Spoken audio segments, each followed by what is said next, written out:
Hello everyone, my name is Preston Dennett, and thank you for joining me for a new episode of UFOs and the Paranormal. I love talking about humanoids. I've got some great cases for you today. I call this episode, The Humanoids Are Here. 12 really weird humanoid encounters. And yes, I promise you, they are weird, and quite a variety of humanoids. Certainly not just grays, but all different kinds. And I've got cases from all over the world, dating from about 1954 all the way to 1997. So some historical cases and some that are more recent, fairly recent. But yeah, 6 cases from outside of the United States and 6 cases from within the United States. These locations include Brazil, Canada, Mexico, South Africa, Puerto Rico, Venezuela, and within the United States, Arizona, Connecticut, Michigan, New Jersey, Tennessee, and Texas. I think you'll find these cases super interesting. Most of them are not well known. If you're really into this subject, you may have heard of a few of these, but I'm sure you haven't heard of them all. So let's just get started with this very interesting first case, which I call No Man Looks Like That. That is a direct quote from the witness, who was very much convinced that he was seeing somebody that was not from this planet. This case took place on November 4, 1954 in Pontal, Brazil. This was during a time that there was an intense wave going on in both France and in Venezuela, and frankly throughout the world. So this was one of many hundreds of humanoid cases occurring at that time. And this one is very unusual. This case was first reported by researcher Olavo T. Fontes, but has been reported on in a number of UFO books. It is a single witness case, but again it took place during a massive wave of humanoid encounters across the world. It was on the night of November 4, 1954 that the witness, Jose Alves, was fishing at an isolated spot along the Pardo River just north of Pontal, Brazil. He felt a slight breeze coming from the east, and looking up, he saw a glowing object moving in a wobbling fashion, coming towards him and descending silently just a few yards from where he sat. It appeared to him as if it was going to land, but instead it stopped and hovered about 6 feet above the ground. Jose could now see that this object was definitely an unusual craft, and he became so frightened that he was unable to move. He had never heard of flying saucers. Per Jose, this object was shaped like 2 bowls placed rim to rim.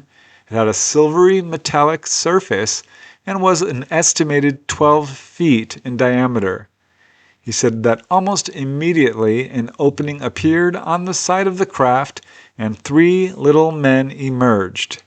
They were each 3 feet tall, had dark brown skin, and wore white clothes with skull caps. They were clearly not human, and Jose thought to himself, "Devils! No man looks like that." So he backed up slowly, dragging his feet, and watched as these little men, apparently unaware that they were being observed, began to collect grass from the ground, herbs, leaves from the trees, and other samples. One of them used what looked like a bright metallic tube to apparently collect a sample of water from the Pardo River. These little men collected the samples quickly and then immediately returned into their craft, which took off and disappeared into the distance, again in perfect silence. So after this finished, Jose rushed back to town. His neighbors could see that he was trembling in fear, and they wondered if he had perhaps gotten drunk or gone crazy. This didn't make any sense, as he had never shown this kind of behavior before. It was then that Jose shared his experience, but he received a less than positive response. As Jose says, "What it was, I don't know, but I know I saw it. Everybody laughs at me, but I saw what I saw." I like those early cases because this was at a time when this subject, while it was getting a lot of publicity, was still really new. I really feel for these witnesses who were suddenly confronted with something that they had never seen before. It's got to be quite a shock, and you can see that it was. And they often are not believed. Now I think we know better. We know that we are being visited by a wide variety of humanoids. It's easy to dismiss 1 or 2 cases, 10 or 20, even 100. But we're looking at thousands upon thousands with good indications that these cases probably number in the millions. So let's move to another really amazing case, which I'm pretty darn sure you haven't heard before. I call this one a UFO with occupants. This occurred one evening in February of 1957 near Georgetown, Connecticut. It is a single witness case, but it's got some really amazing aspects to it, and I think you'll find it a pretty compelling first-hand account. This very interesting case comes from Harvey B. Courtney, a consultant to APRO, the Aerial Phenomena Research Organization, and was published in the March 1962 issue of the APRO Bulletin in an article titled Connecticut Landing. The witness is Ina Salter. On February 3, 1957, Ina, who lived in Ridgefield, was returning to her home after visiting her daughter in Georgetown. It was around 10:30 p.m. as she turned off Redding Glen Road onto Route 53. At the time, this area was very desolate. There were no other structures around, so she stopped at a stop sign at the base of a hill and was driving up this hill, and this is when she noticed a glowing object, which at first was largely hidden by the trees. By the time she came upon it, it was right next to her. She was very excited by the sight of it and immediately took her foot off the accelerator and rolled to an almost complete stop to take a closer look at this strange object. She could now see that it was cigar-shaped, perfectly smooth. There were no wings or tail or anything on this craft, but as she says, quote, "It looked as if someone was holding a giant cigar in the air. It was hovering about 10 to 15 feet to the left of the road and was, quote, hovering not too far off the ground. She was amazed to see 3 or 4 portholes which were situated along the side of the craft. Each of these portholes was about 18 to 20 inches in diameter, she estimates, and were illuminated with a yellowish light. On the bottom of the craft, she saw a large square section which was also illuminated with this same yellow light. She had the impression that this was an opening into the craft because the light coming out of it seemed to get smaller, as she said, quote, as if a door was sliding along the length of the square, sealing off the light. But most startling was that she could see active movement inside the craft through the portholes. As she said, it looked like shadows moving past the windows. Now, although she didn't see any distinct humanoid forms, it appeared to her as though this craft was in fact occupied. So as she drove alongside this object, it rose vertically upwards, it remained parallel to the ground, hovered for a few seconds at treetop height, and then, quote, sped away very purposefully. It still maintained a horizontal position. She couldn't tell if it was making any noise because all she could hear was the sound of her own car engine. But she did notice that the reflector posts alongside the road seemed unusually bright, brighter than she'd ever seen them before. This craft moved off into the distance and was gone. True, in that case, the witness did not directly see a humanoid, but there was something moving around inside that craft, so presumably it was occupied. It's funny because when this whole subject first came onto the scene, the modern age of UFOs in the late 1940s, a lot of investigators would not even touch humanoid reports. They were considered taboo. Nobody wanted to hear about them. And that's really interesting to me. I kind of get it. People were really trying to come to grips with what was happening. But let's face it, the humanoid reports are absolutely the heart of the UFO phenomena. It's these kinds of cases that really offer us the most knowledge, the greatest potential to learn about who these beings are. And there's got to be something inside of these craft. So it makes perfect sense that they are occupied. So let's move to another case. This one did get a lot of publicity, and I covered it very briefly in a previous episode about UFOs and mining. But I have since found a lot more information to this case. It was misreported to some extent, with some of the details gotten wrong by other researchers. But it's actually a really well-confirmed and very interesting case involving strange landing traces, 2 witnesses, and some interesting after effects as well. So I call this one Alien Miners. This one occurred on June 13, 1967 at a gypsum mine in Caledonia, Canada, Ontario, Canada. I think you'll like this one. This very unusual case was researched by multiple investigators, and it did get quite a bit of publicity, appearing in the 1977 issue of the Canadian UFO Report, the November-December 1967 issue of the APRO Bulletin, and in other publications. Some of the early reports on this case were incomplete, again, or in error, but now we have the full story. The main witness is Carmen Cuneo. He was a miner at the Domtar Limited's gypsum mine located in Caledonia, Ontario, Canada. This mine is now defunct, but we know exactly where this incident happened. It was at 2:30 a.m. June 13, 1967 that Carmen stepped outside the mine to relieve himself, and as he looked towards the lower part of the mine where the scrap dump was by a pond, about 500 to 1,000 feet away, he saw 2 unusual flying objects floating next to each other about 12 feet above the ground. They were both disc-shaped and about 15 feet in diameter.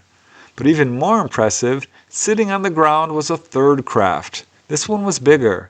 It was cigar-shaped, about 36 feet long, and it had 4 small, evenly spaced windows which were emitting a pulsating orange, yellow, red light. At one end of the object was what looked like a 15-foot-long boom-like aerial or antenna, which had a large red light on the end. All these craft were silver metallic. The large one had what looked to Carmen like a staircase leading to the ground. Carmen told himself, "Man alive." So this was amazing enough, but it was what he saw next to this craft closer to him that really caught his attention.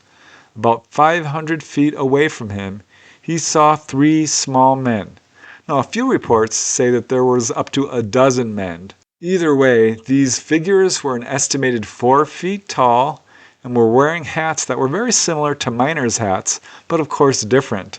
On top of each helmet were 4 multicolored lights in a row. It was too dark for Carmen to see their uniforms, but they appeared to be dark in color. These little men stood beneath the aerial section of the larger craft, and he watched in amazement for about 10 minutes as these little men moved with quick, jerky movements and appeared to be picking up and examining small objects on the ground and showing them to each other. It looked to him like they were collecting plant samples or perhaps something out of the stream, which was right next to them. As Carmen says, they may have been trying to get water samples. They moved sort of like a robot, stiff, real sharp, and fast. So knowing that he was seeing something incredibly strange, he decided to go tell the mine foreman, Marvin Hannigan, what was happening.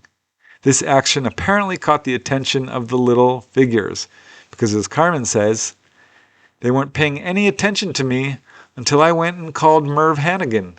They noticed me. They knew I was there, but they weren't scared of one person, eh? I went back in the building, and they must have thought I was arousing somebody else. They knew I was there, and actually I knew they were there. So he rushed inside and got his fellow co-worker, the mine foreman, Marvin Hannigan, and returning outside, these little men were nowhere to be seen. But the crafts were still there. Both Carmen and Marvin watched the objects for another 20 minutes. Then, at 3:05 a.m., the cigar-shaped craft rose vertically and slowly, reaching a height of about 50 feet in the air, and took off at about 40 to 45 miles per hour towards the southwest, at which point it lit up with multicolored lights. Again, this was in perfect silence. So later in the morning, going to the area where he had seen the little men, Carmen found a large gouge in the ground about 2 to 3 feet square, 5 inches deep. He also found broken and charred branches and what appeared to be an oily residue on the burdock leaves. This oil was later collected and analyzed and found, quote, not to be of any ordinary type. In other words, this was not ordinary lubricating oil.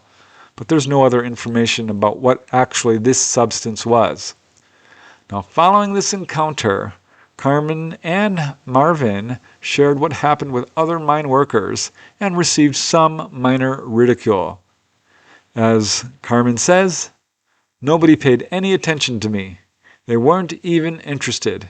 As a matter of fact, the management of the plant came down and says to me, I hear you seen something out there the other night, and says all this stuff. And I says, yeah. He says, what the hell were you drinking? You were seeing things. So yeah, they were not believed.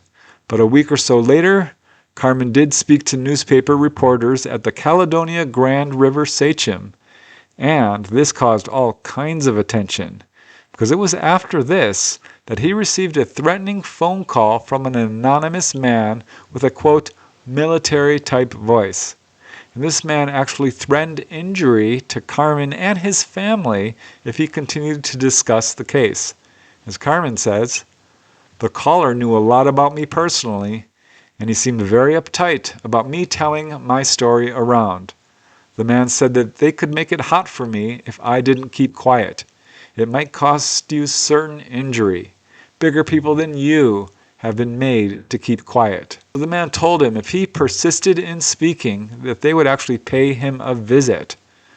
Weirdly, during this phone call, there was all kinds of unusual static and clicking sounds, and what sounded like strange machinery in the background. It sounded to Carmen like a long-distance call, and he told the man on the other line, was this a long-distance call, and actually asked the man where he was calling from. The man replied, I just can't tell you that. I can't give out that information.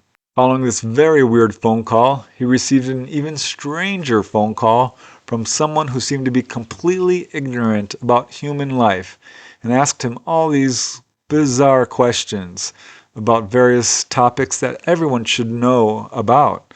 Things like religion and skin color and diseases and other topics. The caller seemed to have no conception of things that would be obvious to any person living on Earth. As Carmen says, he didn't know. So this call unnerved him actually more than the threatening phone call. He has no idea who these calls were from. He wasn't sure if they were a hoax or not, but the tactic worked, at least for a while. He stopped talking and ended up getting an unlisted number, quote, just in case. Now, it was not long after this that he had another very interesting UFO sighting. In fact, Carmen was not the only witness. As he says, we were just getting into the car. I was just out in the front of the driveway. This thing came right over the top of our house and circled and went that way by the lake, came back across me and made a half-moon shot right over the top of our house. It was the disc shape. No noise or anything.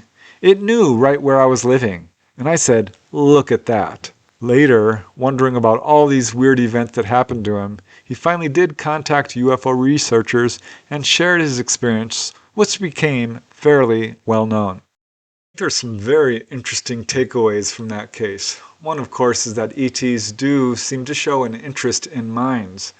But the after effects, the weird events that followed this encounter, are super interesting to me.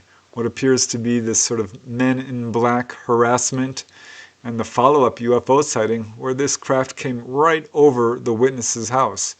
Really makes me wonder what's going on here. Were they showing themselves to him on purpose? I don't know. There's always so many questions surrounding these encounters, but that case is certainly a fascinating one. Now let's move to the next case. Now, if you know UFOs really well, you may have heard of this one. This one did get quite a bit of publicity. Also somewhat misreported, or partially reported, I should say.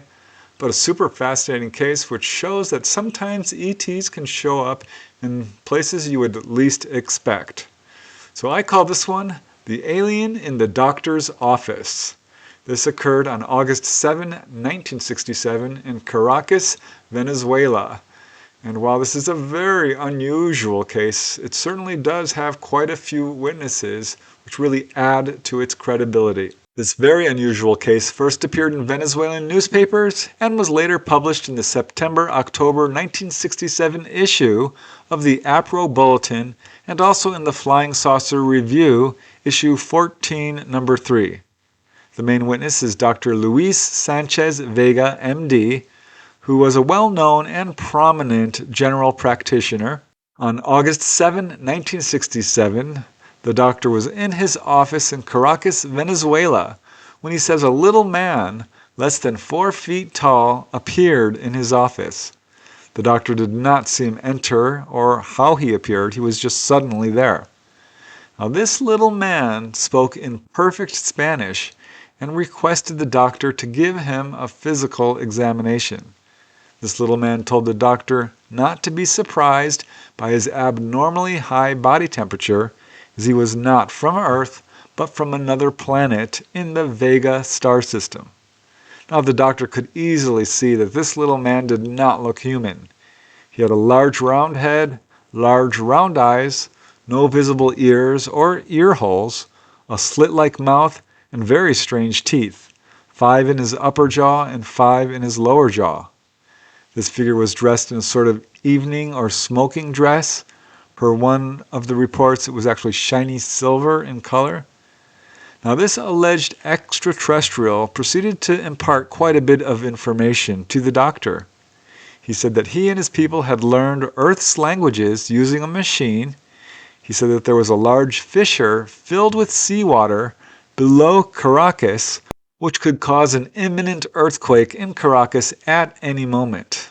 Interestingly, a 6.6 earthquake had just struck 30 miles away from Caracas just over 1 week earlier on July 29, 1967.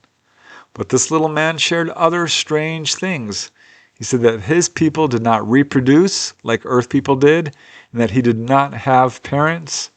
He said that Earth had experienced a cataclysmic change some 9,000 years ago, and that if humanity wasn't careful, there might be another one. He told the doctor that their world was very advanced in science and technology, and that they had eradicated the many diseases which continue to afflict people on Earth. This little man explained about the causes of war and warlike behavior, and explained that they had disappeared from his world long ago. His mission, he said, was to take a number of scientists from Earth and bring them to his world with the purpose of educating them to advance the progress of all living sentient beings. The beings said that there were 2 main difficulties with this mission, which would be conquering space and difficulties involving weight.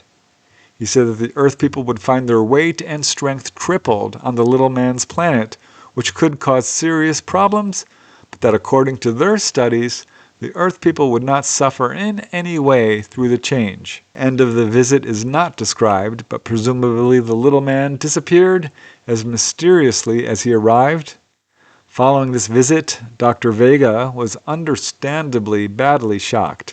He had no intention of going public, but apparently the shock of this visit caused a heart attack, and Dr. Vega's brother, Julio, also a doctor, leaked the story to the press. Reportedly, the police found out about it and showed great interest in the case and examined the doctor's office for evidence of this little man. Certainly a bizarre story, but in confirmation of this account is that there were at least 3 other people who reported seeing what was apparently the same or similar humanoid on that same day in Caracas. That evening, August 7, Pedro Riera, age 20, was asleep in his home on Avenida Avila in the San Bernardino suburb of Caracas, not far from the doctor's office, when he was awakened by his bed shaking. Sitting up in bed, he saw a little man with a disproportionately large head wearing a rubber suit. Pedro says that he leaped out of bed and grabbed the little man by his clothes. This little man managed to wriggle free from Pedro's grip and immediately darted out through the window and disappeared from view. Pedro jumped up, ran to the window, and was amazed to see a round, luminous object with colored lights sitting on the street below him. He was immediately blinded by multicolored rays which came out from this object and struck him in the face. And in fact, the beams were so brilliant, he had to close his eyes to shield them from the brightness. In the morning, he examined the area, and he found a rust-like substance deposited on the pavement below his balcony, a semicircular scuff mark where this craft had rested on the ground, and small footprints leading from the scuff mark to his balcony. And reportedly, several neighbors also saw the UFO that same evening, sitting on the ground on Avenida Avila. It was reportedly there for well over an hour.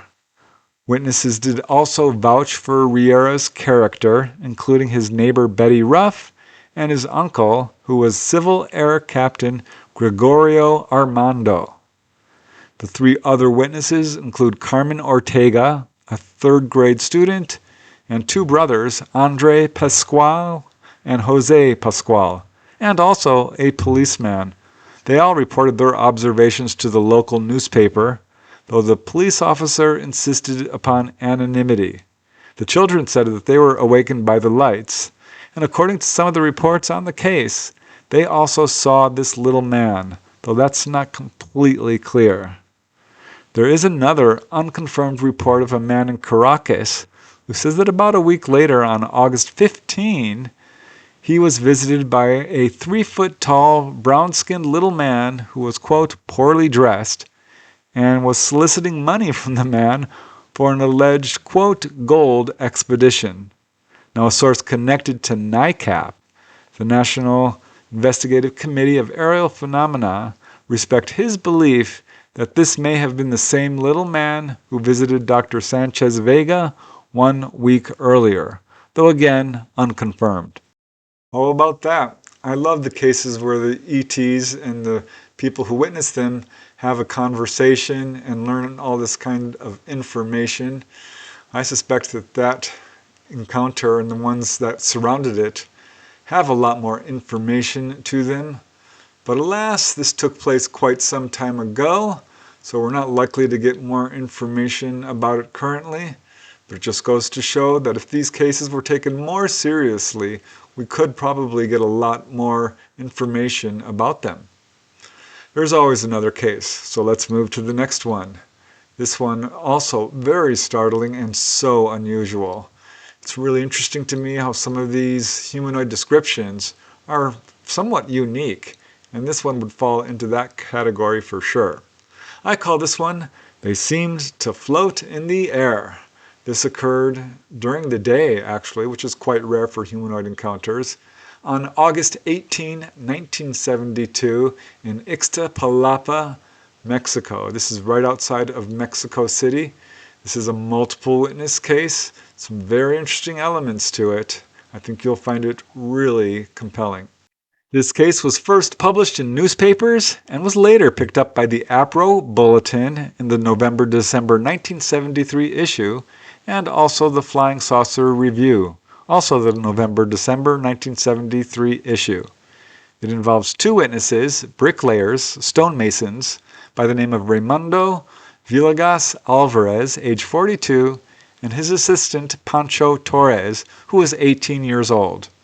At the time of the encounter, they were working on a roof drain for a resident whose home was located just south of Mexico City in the Ixtapalapa district.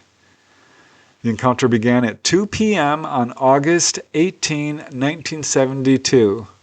The first indication of anything strange was when the two men suddenly heard a weird buzzing noise, and immediately after this, all the ordinary daytime sounds around them became utterly quiet. So they first ignored this buzzing sound, thinking that it was a nearby radio tower or something. But when all the noises of the birds and the animals and such stopped, they became curious. And as Raimundo says, the silence was stifling. We heard a faint humming noise, and we looked over towards the road and saw two beings approaching, who were nearly 2 meters high, wearing silvery, scaly clothing. They had no noses or mouths and seemed to be floating in the air.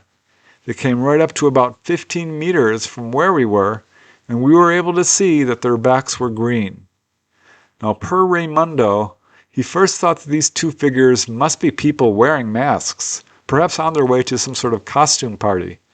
But as they drew closer, he saw how truly unusual they appeared to be.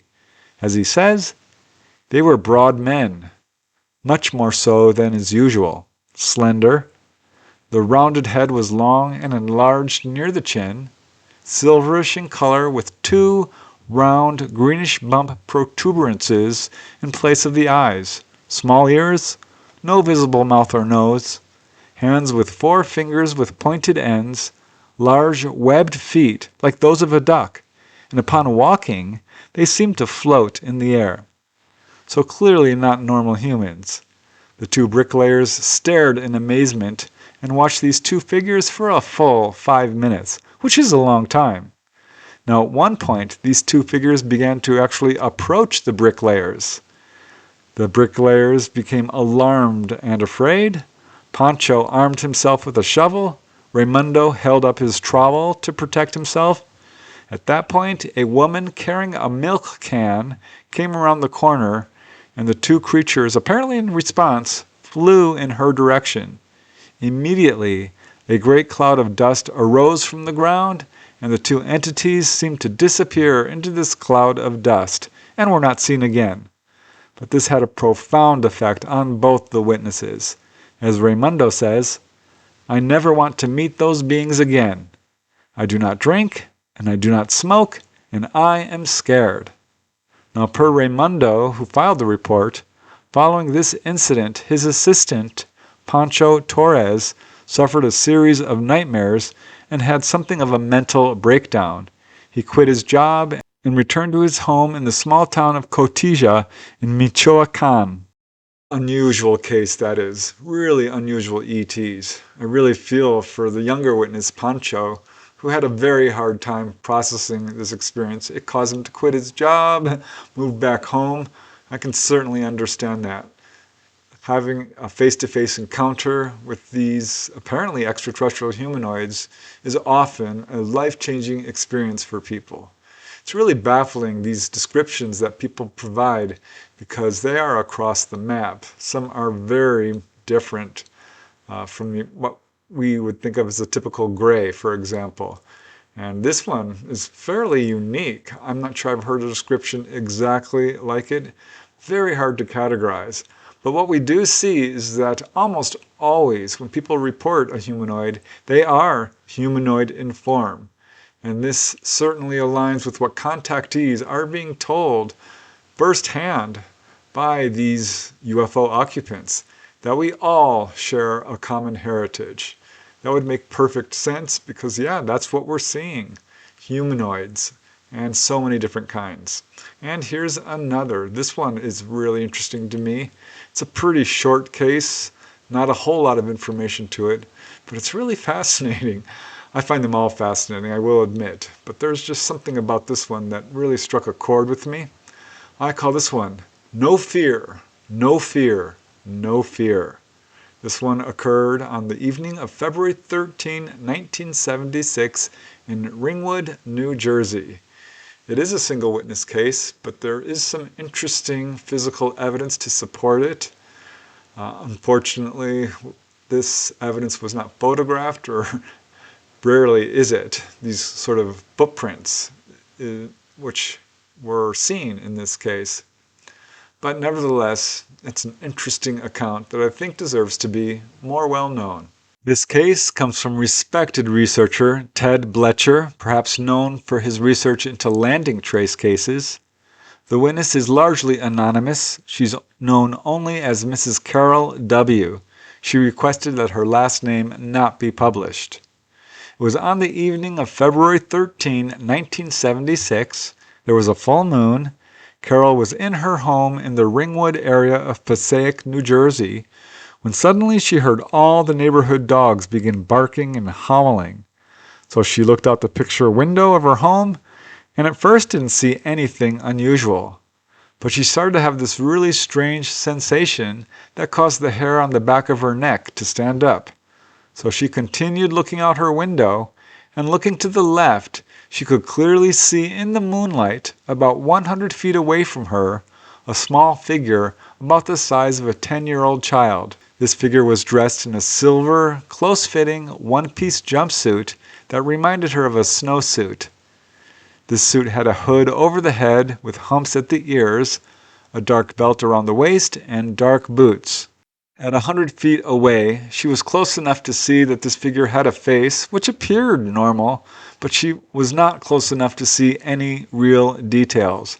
But she did somehow receive the impression that this figure was female. But the strange thing was, Carol found herself utterly paralyzed. In fact, she was unable to even call for her daughter to come and see this figure, which she really wanted to do. But even more strange, she had a very strong mental impression, or telepathic message.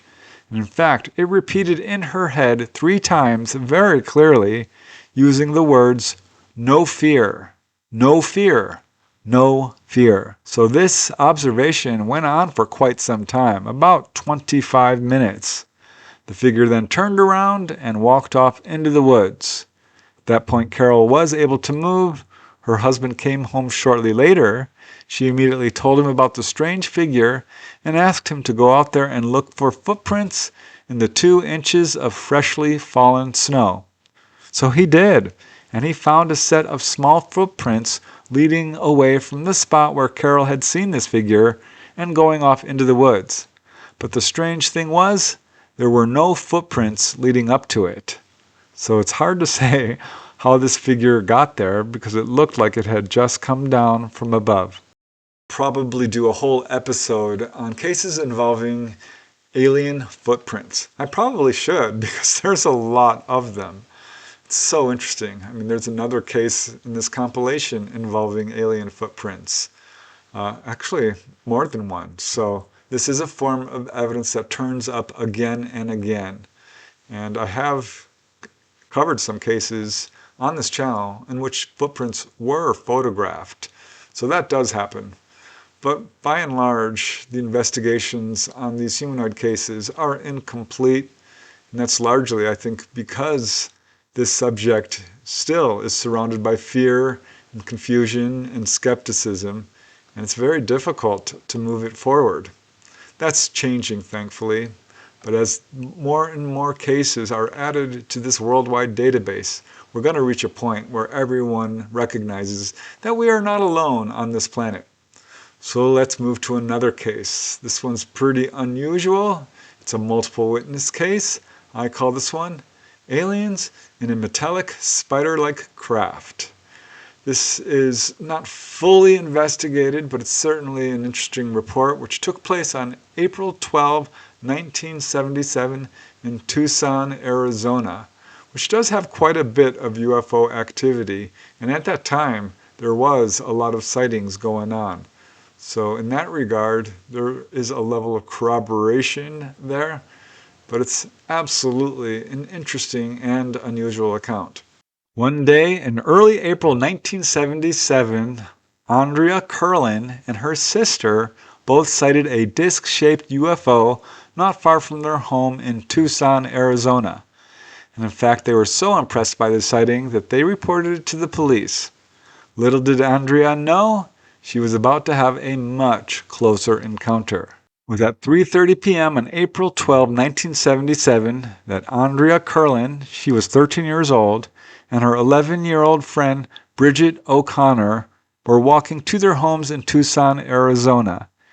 They had decided to take a shortcut through a field. This is located right near Benson Highway. They walked out of a clump of bushes and immediately noticed a large metallic craft, which was shaped somewhat like a drum, but they said it had several metallic-looking legs dangling from below it. It seemed to be moving along on the ground, almost like a giant metal spider. But it immediately rose upwards, flew over a depression in the ground, and then landed briefly and then took off again. All this time it moved in complete silence, and they said it also moved with what looked like very careful precision. So the girls stared at it in absolute astonishment when they both heard a noise coming from nearby, and turning their heads, they saw a group of very strange-looking humanoid figures. These figures came out of the bushes very close to where the girls had first seen this metallic craft. They said these figures were about 5, maybe 6 feet tall, had pinkish, almond-shaped eyes, and very fine blonde hair. They were all wearing identical blue and tan full-body jumpsuits with high boots. The humanoids did not seem to be aware of the girls, or if they were, did not pay any attention to them. But almost immediately, another group of humanoids appeared, following behind the first group, and this second group consisted of 5 individuals. But here's where it gets even stranger. Each of the figures in this second group were only 3.5 feet tall. They had no hair, were completely bald, but wore the same blue and tan jumpsuits and tall boots. So apparently they went to the craft, which disappeared. Now reportedly, in the nights that followed, there was a series of sightings over Arizona and Texas, which was part of a wave of sightings in this area. Another example of really unusual humanoids. While they did appear to be humanoid, the first group, the second, much shorter, bald, but apparently human-looking, they didn't look like grays, so I don't know. There's just this huge variety of people who live beyond Earth. That's what it looks like. I do think we're dealing with extraterrestrials here, people who are very much like us, biological beings of what amounts to different ethnicities, different ancestries, but essentially human. Again, this is the message given to so many contactees that I think we really have to take it seriously, because this is exactly what the reports are showing us. And here's another. Of all the reports, this one was, to me, one of the most unusual. I really wonder what happened in this report. It is a single witness case, but it's got some really remarkable and undeniable evidence to it that was viewed by quite a number of people. I call this one a very strange encounter. This one occurred in July of 1977 in Holbert, Michigan. And yeah, I think you'll find this one to be incredibly unusual. The witness in this case is anonymous and goes by the pseudonym Molly Smith. This case first appeared in the Grand Rapids, Michigan Press in an article by Michigan historian Dixie Franklin. She's actually wrote a number of articles about UFOs in Michigan. Now the witness, Molly, had no interest in UFOs or aliens prior to her experience, but that changed because at 4:50 p.m. on a hot day in July 1977, she was driving along a desolate road heading towards her home in Holbert, Michigan. She was only 2.5 miles from her home, and she was driving at about 15 miles per hour on this hard-packed gravel road when she came around a corner in the road. She was halfway around the corner when she noticed someone standing in the road ahead of her. He was about 1 foot from the edge of the road on the right side, at the base of a 3-foot-high embankment. She immediately noticed that this figure looked very strange. He not only looked strange, he was dressed strange. He was about 5 feet 5 inches tall, had a very slender body, but had large almond-shaped eyes that were slanted against the side of his head, and he was wearing a one-piece, metallic, dark green jumpsuit. So as Molly drove right alongside this man, she heard a loud crackling sound of static electricity, and she immediately lost control of her car. She let go of the steering wheel, and her car hit the embankment, slid 12 feet, and was lifted smoothly into the air, and in one fluid motion landed about 10 feet into the woods on the left side of the road. and it was now perched on a 4-foot-high pile of logs, which was encircled on 3 sides by trees.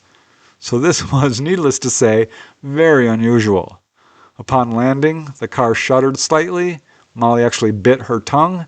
She quickly looked out the window and saw that this man had now moved up the road and was standing directly behind her car. Her car was now making an alarming hissing noise. She felt no fear, but was concerned about her car. She was disoriented, so she briefly lay her head on the steering wheel, and looking back up just moments later, this weird-looking man was gone. So alarmed, she grabbed her purse and her car keys, carefully climbed down out of her car and the pile of logs onto the street, and ran as fast as she could the 2.5 miles back to her home. Arriving there, she noticed that her electric watch had stopped at precisely 4:50, the time of this incident. So she told her husband what happened, and he gathered a group of about 8 people together, and they all returned to this site. Arriving there, they were puzzled to see that there were no skid marks on the road, nor any marks on the trees surrounding this woodpile.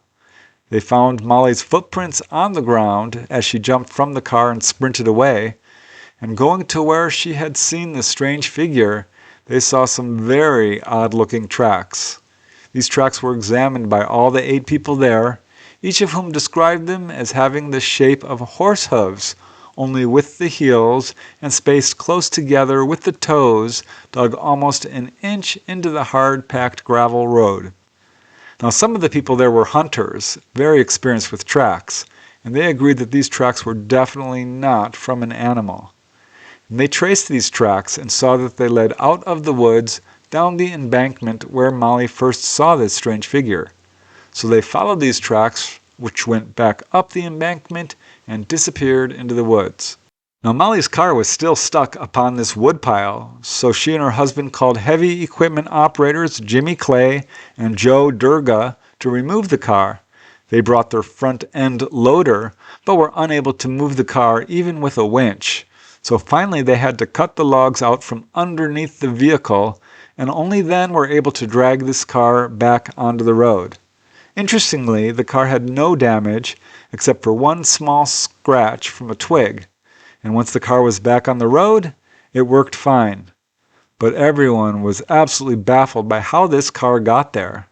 Jimmy Clay said that he did notice an eerie silence in the area, but was absolutely intrigued by the placement of this vehicle. As he says, somehow the car cleared the embankment, but she couldn't have been going fast enough to put it on top of the logs. Another witness there said, that lady didn't get that car in those trees unless she picked it up and put it there. So something very odd happened there. And interestingly, there was more to this, because following this experience, Molly and her family had, quote, several UFO experiences.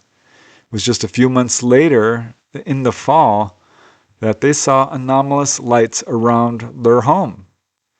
For example, one evening, Molly's 15-year-old son woke up to say that a brilliant white light was hovering over a pine tree near their home. And in fact, it was so bright, they had to watch it through their fingers. And it remained in place for about 10 minutes before it dimmed and disappeared.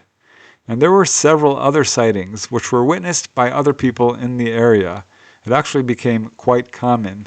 And again, the author of this report, Dixie Franklin, covers a number of sightings around Michigan and in this area. To explain that, I did a whole episode on what we call UFO car lift cases. In these cases, people's cars, their vehicles are lifted up into the air. This one didn't have a UFO directly associated with it. It was just a humanoid, but so darn fascinating.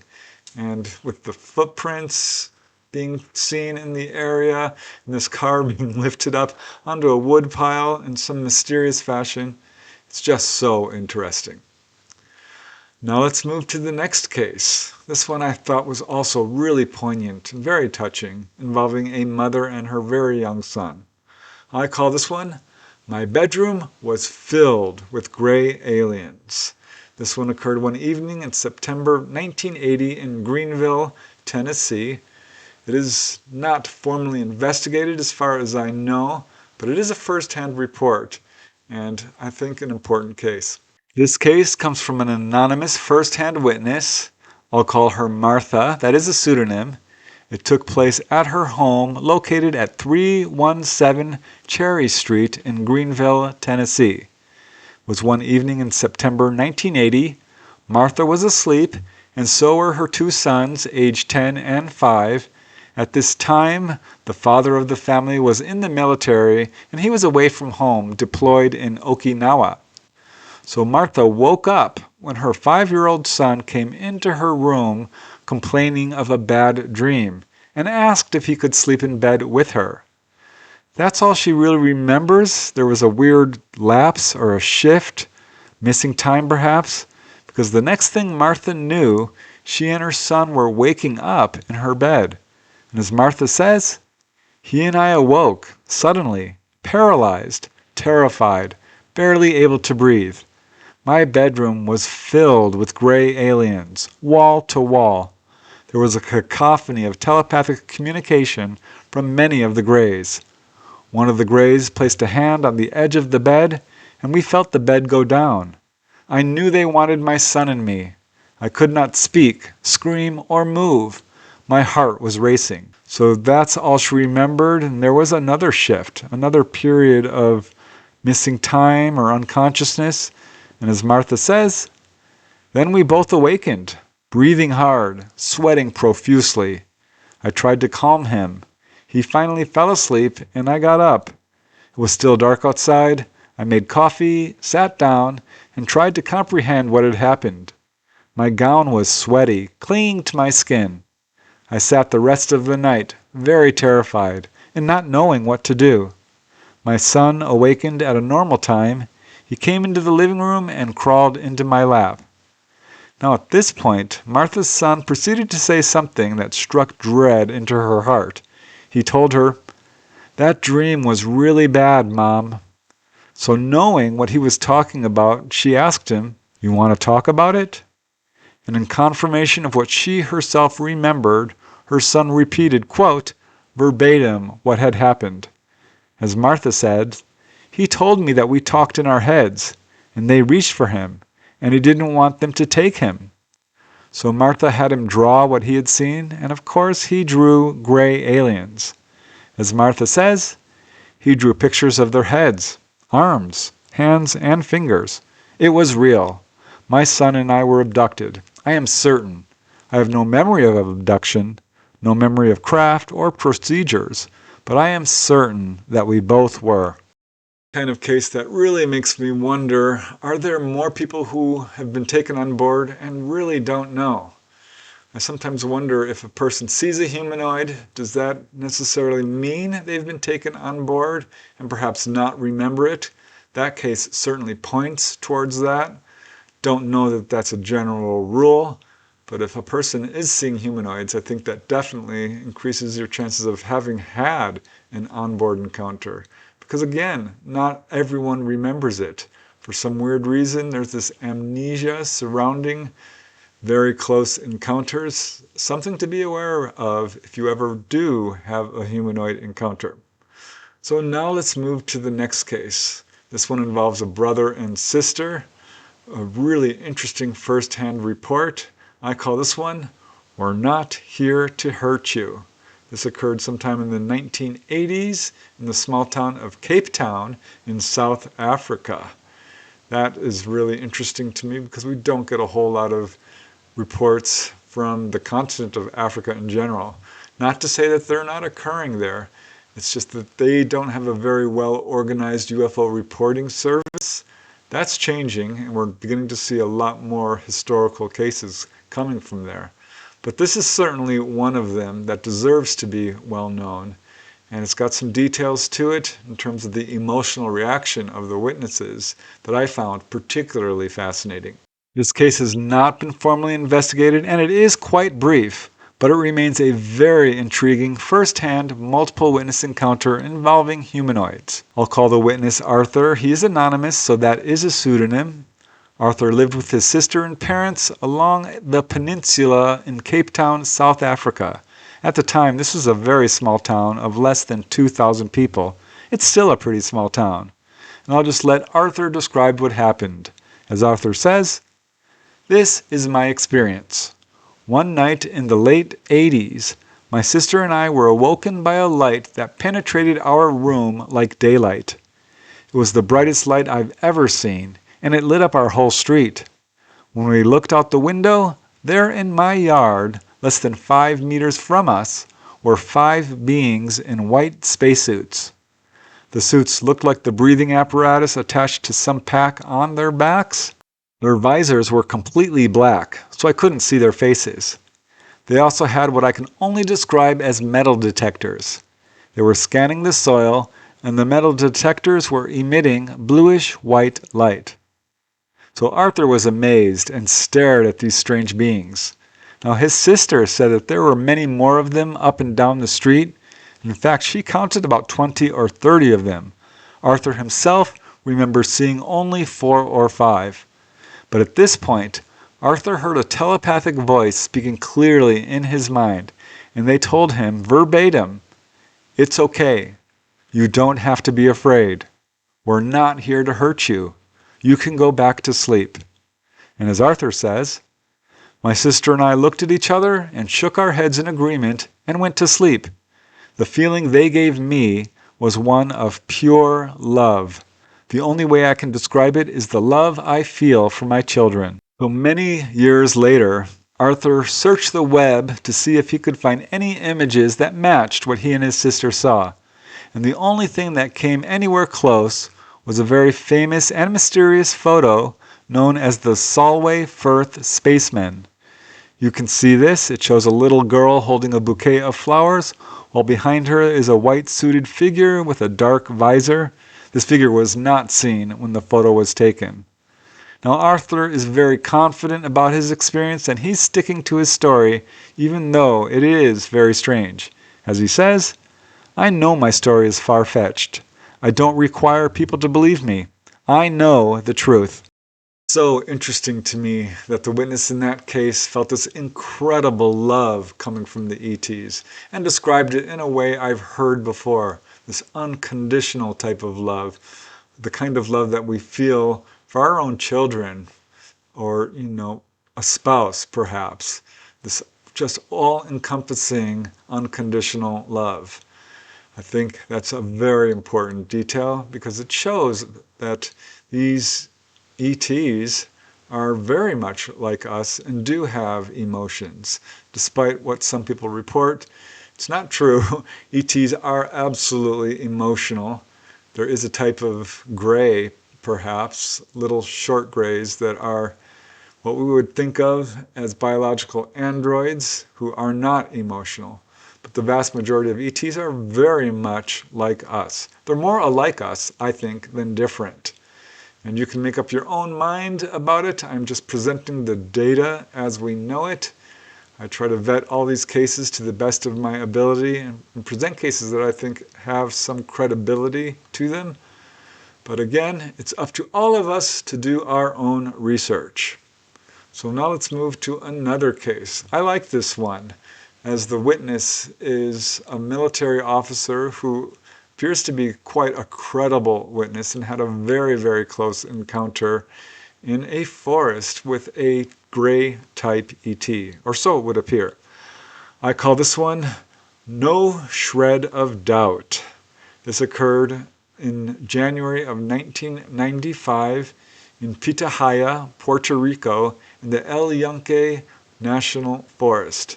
It's a really interesting account, and I think shows the ET's interest in the biological plant life of our planet.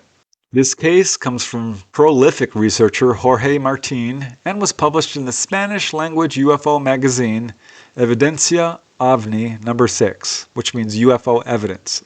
The witness is an anonymous retired military officer of considerable education and experience.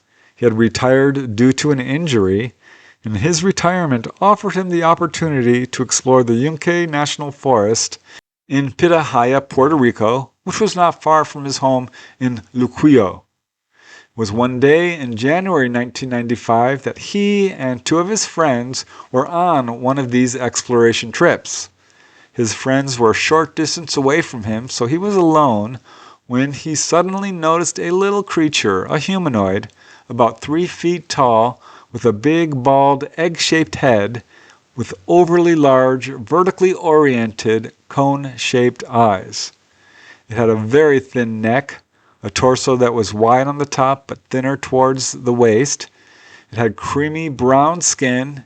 It appeared to the witness that it had no clothes on, but its skin, or perhaps its clothes, were covered with dark brown and black interlinked spots that looked almost like they were tightly woven together.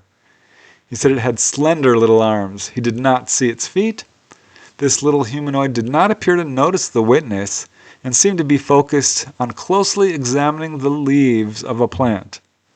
Now the witness wanted to approach the creature and call out to his companions, but he feared that doing so would cause the creature to flee, so instead he remained silent and watched it very closely.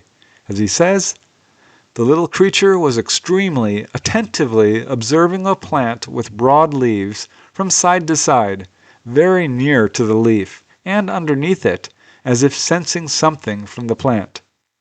So after just a few moments of this, the humanoid seemed to sense the gaze of the witness as it rapidly turned its head and looked at the witness directly in the eyes. The witness took this opportunity to slowly approach the being, and amazingly, this little humanoid remained perfectly still, looking at the witness intently as he approached. As he moved closer, the witness quickly glanced behind him to see if his companions were following him, and immediately returning his gaze to the creature just seconds later, he found that it had vanished. But as the witness says, that thing was examining the plant. I've no shred of doubt about that.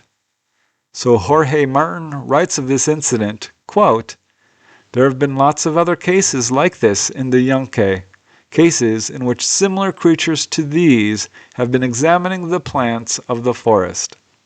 Compelling case for sure. It was interesting to me how this witness was able to view this humanoid very close up and actually approached it closer and closer. And this little guy did not run away, just watched the man approach closer and closer. Unfortunately, he glanced away to see if his companions were there, at which point the ET took the opportunity to vanish, but it makes me wonder what would have happened if he had not turned away.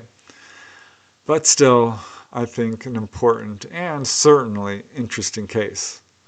Now let's move to the final encounter in this compilation, which I call Texas Reptilian. This is a single witness anecdotal case, which apparently does involve footprints, and apparently there are some corroborating stories surrounding it. It's very brief in the terms of the amount of information we have on this case, but I get so few reptilian reports that I thought, you know what? Let's cover this one, because that is one of the types of humanoids that people do see. Interestingly, there was no UFO directly associated with it, which is something I found with quite a few reptilian reports, and really makes me wonder if perhaps they would better be termed cryptoterrestrials, perhaps living on our planet, out in the wilderness or in the underground somewhere. I don't know. But here's the report. And here is our final case of this compilation. This case came from the spring 2003 issue of the Flying Saucer Review.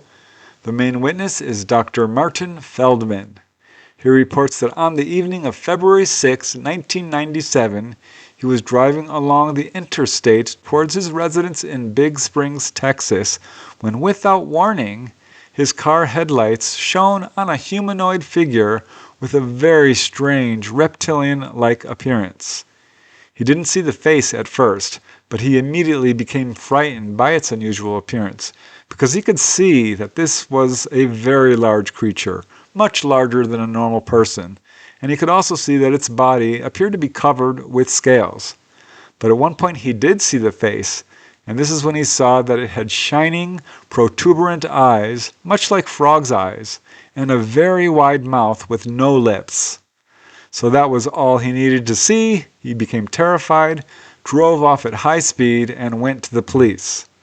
Now, as he explained his story to the police, they were surprisingly receptive and told him that they had received previous similar reports of a reptilian-like humanoid in this same area.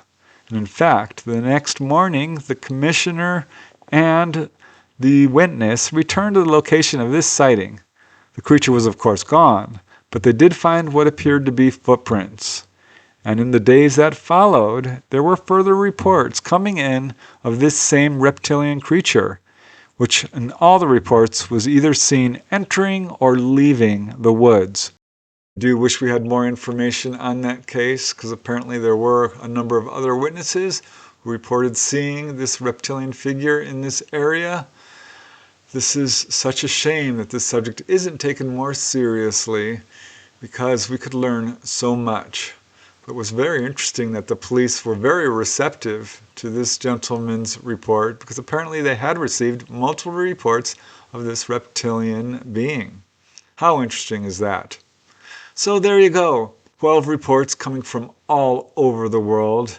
You can see that as these reports pile up and this database grows bigger and bigger, it becomes impossible to explain these away as hoaxes, hallucinations, misperceptions, or mental illness, which are really the 4 explanations our governments have put forth to explain away every single UFO encounter. It's just not true. It doesn't even come close to explaining the huge number of cases, which again involve often multiple witnesses and a wide variety of evidence. So there you go. I hope you enjoyed this episode, perhaps learned something. I truly appreciate you guys watching. Till next time, keep asking those hard questions, keep searching for the truth, and most important of all, keep having fun. I'll see you next time. Bye for now.